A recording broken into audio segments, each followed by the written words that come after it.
This video is sponsored by Tailor Brands. More on them later. What is there that you know you need to do, that you want to do this, but for some reason or another, you've been holding back? For some reason or another, you just have not been able to gather your nerves or be able to work through the procrastinating or putting it off or justifying or blaming. Some reason or another, you just haven't done it. And you know you ought to do this. You really want to do this, but you don't know why you haven't done it.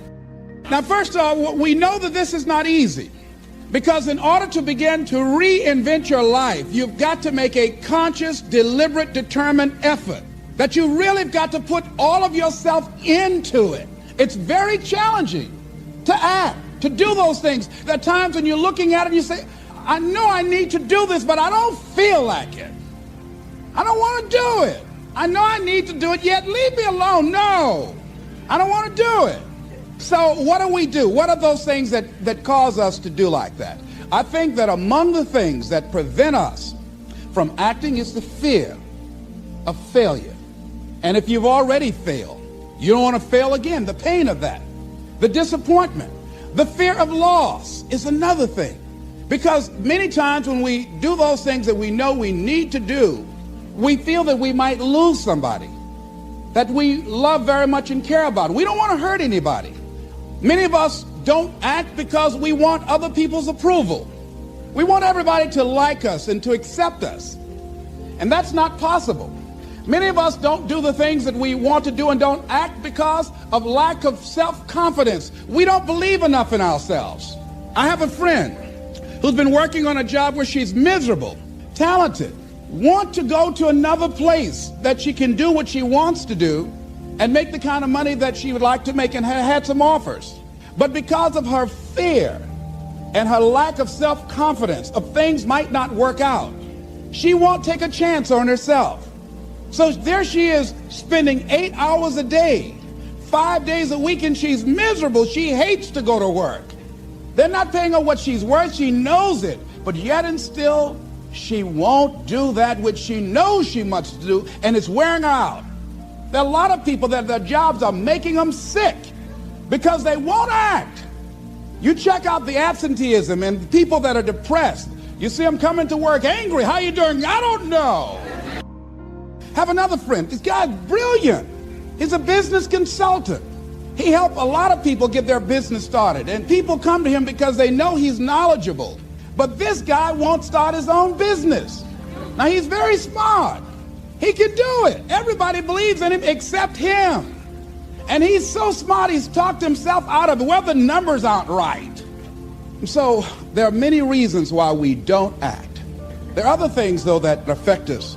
Is that not wanting to take personal responsibility. We want somebody else to do it. And many times we pick up our inability to do certain things from people that we love, people that we admire. We identify with them, and we live in the context of their ideas, their opinions, and their life patterns. We buy into it unconsciously. My mother is a pack rat. She keeps everything. She doesn't throw anything away.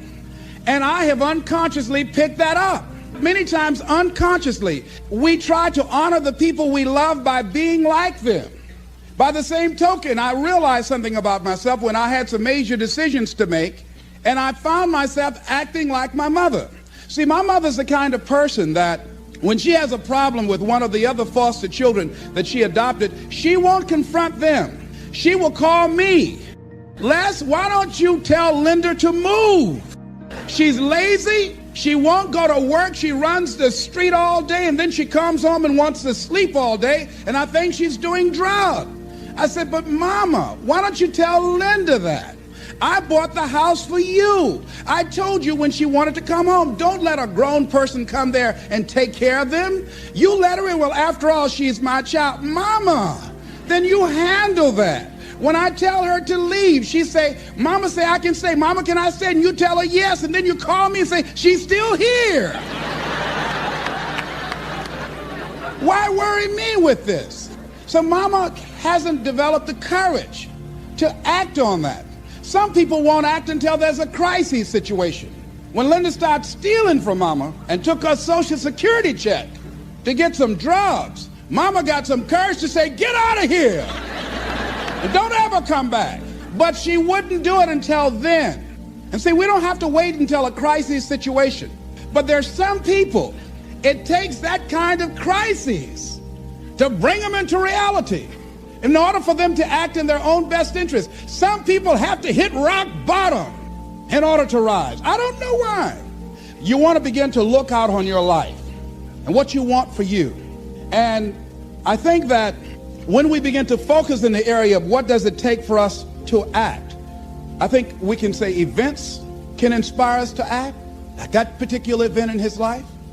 Circumstances, a friend of mine, he wanted to do something and he just did not have the motivation and the drive and the confidence within himself. But his circumstances changed overnight through an acquisition of the company that he worked for. He lost his job through the inspiration of desperation. He had to act. See, life also are things that can inspire us to act. See, we don't have the courage, and that's what it takes, courage. It takes guts to do that which you know you need to do. If you don't have the courage to act, life many times will move on you and make you act. Life will whoop your butt so bad, you will be so miserable, you will catch so much hell, you say, yes, I will do it. What do you want me to do? Take me. A friend of mine said, I can't stop smoking. I can't stop smoking. Doctor said, Sam Axelrod, you have emphysema. Sam never picked up another cigarette and said, look at those stupid people smoking. Sam, you did it for 35 years. How can you talk about people? Well, I was different. I'm trying to help them. They don't have to do the same thing I did. But be compassionate, Sam. Isn't it interesting how quickly we forget? So I'm saying that look at something in your life. It might be just writing a letter to somebody to say thank you. It might be just to apologize to somebody. I had a confrontation in the Penobscot building with the security guard there. He responded to me what I perceived as a negative way, and he and I engaged in an argument. I did not like the way I handled that. I avoided going through the front door for a long time because I didn't want to face him. Finally, I decided to act, and I went up to him and said, I want to apologize to you for the way in which I handled this argument we had the other day. I was wrong. I hope you accept my apology. He said, I do. And I said, thank you very much. I felt relieved. Now, when you decide to act, it's not always going to be like that. Are you gaping about how to kickstart your business idea with a whiff of creativity? Guess what? It's easier than ever. Imagine an AI-driven, one-stop shop for your startup or business idea, a full package of what you need, without any hassle. Sounds extraordinary, right? Well, you don't need to imagine this anymore. Taylor Brands has turned this imagination into a reality. Get ready to ace the game of incredible merch designing and build your website with your preferred domain in a blink of an eye, quite literally. Isn't it a complete pack of a boost to boom your business towards great heights of success? Why waste your money on different platforms to get the job done when Taylor Brands can serve you with all the necessary aspects at a one-stop? Let's enter out the name and tagline. Let's choose the type of logo we want, and it will take a few seconds to load. So, from all the nice logos that are generated, we are selecting this one. What we need next is a domain. I'm searching here whether the domain name successposters.com is available. Yeah, it is. Let's create the website using their automatic website builder tool. Yeah, I like that theme, so let's go with it. Phew, that was fast. Here, I'm creating a digital business card. And that was fast too. I'm also going to create some merch for the store. These are looking cool. The logo is going so well with the merch. So here comes the best advantage of Taylor Brands. You can easily start the process of forming an LLC in just minutes. Here we go. That was a lot faster than expected. I recommend you to check out Taylor Brands if you're someone who wants to take action on your business ideas. You gotta give it a try, Taylor Brands. Yes, try it for free. And if you like it, you can use the link below for a limited time 20% off discount on Taylor brand plans. See, many things we don't do is because of the fact we want people to like us. There's some necessary losses in life. When you decide acting in your best interest, you're going to lose some friends. Everybody's not going to approve of you. There's some people that won't like you. Who do you think you are? You're arrogant. What do you think you can do? You think you can get away with that? You're selfish. Thanks, I got that. And so what I'm saying to you is that as you begin to look out on your life, this is challenging. This is not easy acting. So what are the things that we can begin to do to harness our will? Number one, you've got to bring it out and look at it. You've got to take the power out of it. You've got to expose it to the truth. And the truth is that it has no power over you. So write down something you want to act on, but for some reason that you've been holding back, and look at it. The next thing is, ask yourself the question, is it helping you to continue to put it off? If it's an asset for you to continue to procrastinate, then continue to do that. But if it's a liability for you, if it's causing you some mental and some emotional challenges, or perhaps a financial problem, look at that. Examine that for what it is. Next step, ask yourself, what's blocking you? What's preventing you from acting? Why don't you have the courage to handle that? Why won't you face that? What are you running away from? What kind of avoidance behavior are you engaged in? Next is, what is the worst thing that can happen when you take action? So I looked at that and I said, what's the worst thing can happen when I tell him this? He can say, I don't like you. And he did. Now what happened? I experienced that. I looked at that. I saw that. And guess what, ladies and gentlemen? I didn't die. My feelings were hurt a little bit. I lost some sleep about it, and sometimes I think about it when I drive past his house, but I'm still here. It's uncomfortable, but it's okay. It doesn't bother me anymore. I've gotten used to it now. So what is the worst thing that can happen? I want you to visualize that, experience that, feel the nervousness and the discomfort. And the more you run it in your mind, the less power that it will have. Next is, how will you feel after taking this action? When we look out on our lives, you ask the question, what are you going to do? Look at, as you think about this that you know you need to handle, what are you going to do? And then write down 3 strong reasons on why you know you must take action. And be explicit and descriptive in your reasons, because your reasons have power. Your reasons will drive you. When you have doubt, when your faith becomes weak, your reasons will fortify your faith. When you have an inner conversation, say, no, don't do that. Your reasons will become your rod and your staff to comfort you, to take you through those challenging moments. So write down your reasons. And what you will find, that when you decide to act, when you decide to take life on, and let me warn you, it can be painful, it will be uncomfortable, and that's where the growth is. When you're uncomfortable, when you're stretching out, when you're taking life by the collar, you're going to get thrown to the ground again and again and again. But when you have determination and you know that what you're doing is right, it gives you your life, it gives a special meaning and power to you, you will have some power from on high. You will discover some things about yourself that will begin to electrify your personality. You'll begin to discover some things about you that you don't know you've got when you put yourself in that type of challenging situation. So I started talking to other people, and I would ask them what they were doing, and I said, but is that your passion? And they would say no.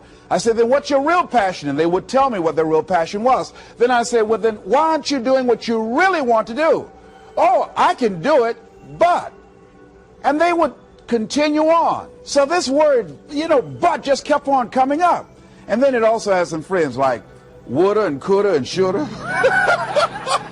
And one day, I'm going to have my own business. Those people who talk about one day I'm going to. So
is it that many times we block ourselves and we use these words almost like we're in a trance, like we're sleepwalking through life, that we find ways to cancel out our dreams. And I think that but is a dream killer, that a lot of things that we want to do, a lot of places we would like to go, a lot of things we would like to experience, and we just stop at but, and we build a case. In fact, I was reading something the other day that talked about but. It says but is an argument for our limitations, and when we argue for our limitations, we get to keep them. See, but will cause you to procrastinate, but will cause you to hide out behind fear, but will cause you to come up with all type of excuses that you can validate your inaction and not acting on your dream. And right now, more than ever, people need to look for ways to live their dream. People need to look for ways to make it on their own. There is no such thing as job security.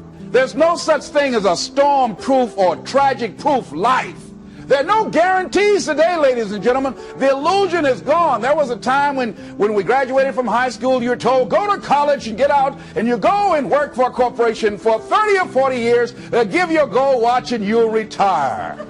Special announcement, that day is gone. That day is gone, never to return again. So instead of people living in fear, feeling stressed out, feeling powerless, feeling like victims, I think it should be a time that we need to begin to look at ways that we can become an active force in our own lives. Look at ways when we can decide to take charge of our own destiny. Look at ways when we can decide to design a life of substance and begin to truly live our dreams. And it's time for people to decide, I'm ready to get on with my life. Now, you know, a lot of people say, I'm going to live my life one day when things get right, when I get all my bills paid, when I get my feet on the ground. See, there are no problem-free moments. Always something there to build a case on why you can't move on, why you can't grow to the next level, why you can't begin to manifest your greatness, why you can't begin to live life on your terms. Always something there to block you, to keep you where you are, and keep you from beginning to develop your true greatness. Always some fear. How do we handle it? And I'm saying that if you've been hiding out behind but, if you've been using the fact that you don't have enough money or you don't have the education, take it head on. Go get the education. I was saying to a guy the other day who was saying, I said, how old are you? He says, 47 years old. I said, your sister tell me that you can't read. He said, that's right. I said, why? Well, you know, I didn't go to school. I said, excuse me, how old are you? I'm 47. 47? Yes. And you can't read or write? Yes. Have you ever heard of adult school, adult education? Have you decided that you should learn how to read to begin to expand your world? Why are you using that as a racket? Why don't you decide now that you're going to expand your world, that if other people can learn, you could learn too? Well, it's hard for me. Have you been and sit in a class yet? Have you signed up yet? No, I haven't. See, a lot of people say no, ladies and gentlemen, to things, and they don't even know what they're saying no to. They haven't even challenged themselves. He hasn't even gone to sit into a class and say, teach me how to read. Instead, it's been easier for him to go through life, he thinks, trying to play a whole con game, pretending he knows how to do something that he doesn't know how to do. And you know what? Most of us go through life like that. Most of us go through life pretending that we're satisfied where we are, pretending that everything is okay, pretending that we don't have any special goals or ambitions or desires, when really deep down inside we do really want more. But if you look at our behavior, if you judge based upon what we do, that really will tell you some true stories about people, because you have to judge a tree by the fruit it bears, not the fruit that it talks about. See, a lot of people pretend that they want more out of life, but all you have to do is watch their actions. That will tell you something. People will tell you, oh yeah, one day I want to have a restaurant. See, they're pretending they want to go into business for themselves. They're not serious. How can you tell, Les? Watch their actions. Watch what they're doing. The proof...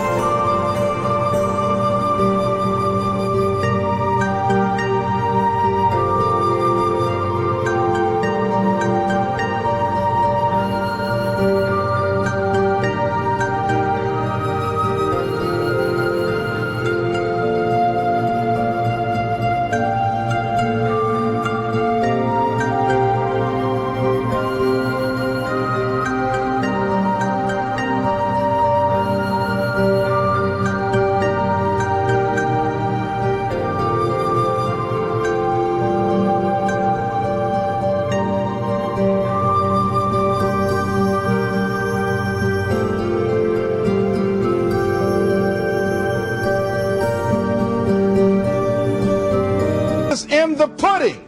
So if you want to do something, if you thought about something you want to do, take it head on. Decide that you're going to start looking at it, start doing research on it, start tackling it, start becoming involved in whatever and wherever it might lead you to begin to explore the possibilities in that particular thing that you're seeking, so that you can begin to learn all you can about it. Decide that you're going to face it, that whatever shortcomings you have, that you're going to strengthen yourself there. Whatever training that's required, that you're going to go get that training, that you're going to get started right now. George Washington Carver would say, do what you can where you are with what you have and never be satisfied. S.B. Fuller used to say, and you heard Joe Dudley talk about, always strive to be more than that which you are. Yeah, don't get satisfied with yourself. Always know that wherever you are, you can enjoy more, that you deserve more. But most people, you know what they do? Most people go through life quietly and safely, tiptoeing to an early grave. Find out what it is you want and go after it as if your life depends on it. Why? Because it does. People that have found their passion, people that found the things that they love, people that have found the things that they can pour their lives into, those people live longer. I was in New York and I had to do a seminar at a special church, and a guy by the name of Reverend Johnny Youngblood. And I said, how is it that you were able to build this big housing facility and got all of the various community and religious groups together to have this dwelling for 2,000 residents that were once homeless? How were you able to take on this responsibility? Wasn't it overwhelming? He said, the kind of work I do, he said, it's in me. I've got to live what's in me. And I think that's everybody's desire in life. You got to live what's in you. Life is just too short and unpredictable. But what do we say? But there'll always be tomorrow. Oh no. There's no guarantees you're going to show up tomorrow. There are a lot of people who were here yesterday that they're not here today. There are a lot of opportunities that were around yesterday. They're not here today. Oh, you can wait, but you know what Abraham Lincoln said? Well, good things might come to those who wait, but only the things that have been left over by those who hustle. The leftovers that somebody has left you. So take it head on, begin to explore it. Here's something else. Decide to do it now. Decide whatever you want to do, that you are now going to become actively involved right now, exploring the possibilities for you. That you're going to look at it and do just a little bit of it right now. When I decided to become a speaker, I didn't just quit my job and just ran out and say, I'm a motivational speaker. No. What I did was I decided to start looking at other people that were involved in the speaking profession. I volunteered to work with some speakers so that I could learn. Whatever you want to do, get your feet wet. Gain some experience doing some volunteer work in the area and find out whether or not this thing you want to do will fit for you. A friend of mine told me he wanted to have a restaurant. I said, have you ever operated a restaurant before? He said, no. I said, well, really, you don't even know if you want one. I said, what's your expertise? What do you bring to the table? He said, I can cook real good. I said, but what about the management side? What about the business part of the restaurant? You're not going to be cooking all the time. Somebody's got to receive the money. Who's going to manage the personnel? He said, you got it right. You got a point there. So this guy got a job in a restaurant in the evening time on a part-time basis. After doing that for a while, he said, you know what? I think I just want to be a chef. See, you got to find out what fits for you. Because you might decide that after you go up in there and examine it and experience it and get some experience under your belt on it, well, you say, this is really not what I want. This does not fit for me. So decide that you're going to do that. Now, John H. Johnson said something that's very important. He said, there's no defense against an excellence that meets a pressing public need. See, whatever you decide to do, look at it and find out what is it that I have that I could bring to the table that can begin to enable me to ensure that I could be successful in this.